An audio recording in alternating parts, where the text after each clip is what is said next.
Hello! Thank you so much for taking a few minutes of your time to learn a little bit about where essential oils come from. So let's talk about essential oils and where they come from before they end up in a bottle in your house, okay?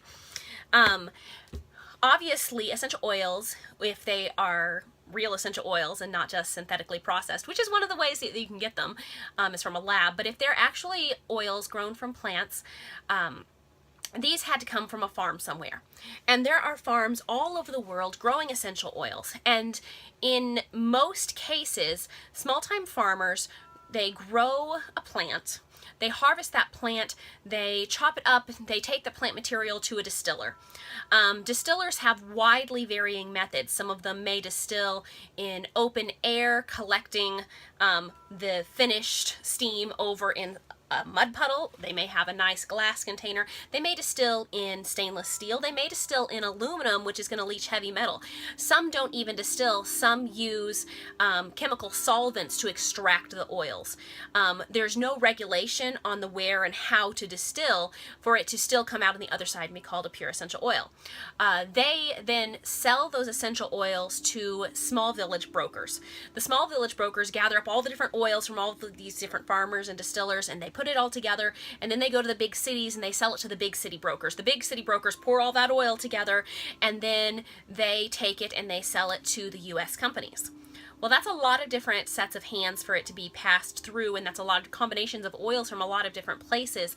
And so while sometimes you get pure oils through that, the chances of contamination and adulteration and being diluted down so that they can get more for their money is very, very high. And actually, when tested, the majority of oils on the market that you can get at the health food store or other retailers are not pure oils. Whether they've just been diluted down so that it's 5% pure essential oil and 95% something else, or whether they've had synthetics added to them, or whether they've had cheaper plants substituted for more expensive ones. Some plants are very hard to grow, but they have other plants that smell similar that they can just throw a little of that oil in. And basically the quality varies widely, which is why I've had experiences from getting oils at the health food store that I used and did nothing, to getting oils at the health food store that I used and caused us a breakout and a rash because there were chemicals in them.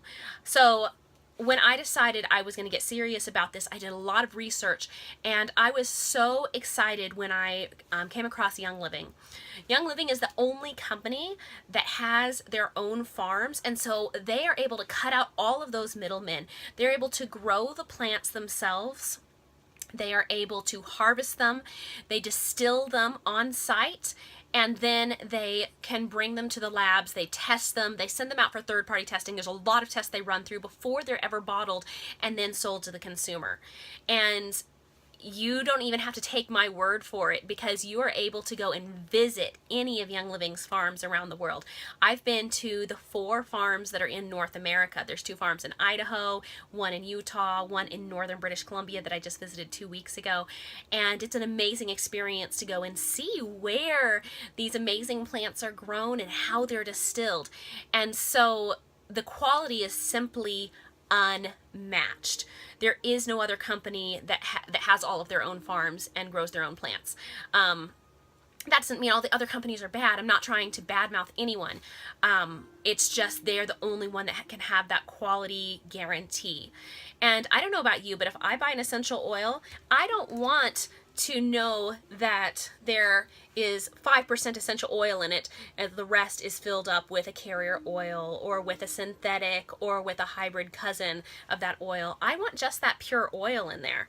And so that's why I feel wonderful using Young Living. So that's a little bit about the journey of where your essential oils come from. If you have questions, feel free to comment, or you can find me at Cheerfully Imperfect on Facebook, and you can check out my blog at cheerfullyimperfect.com.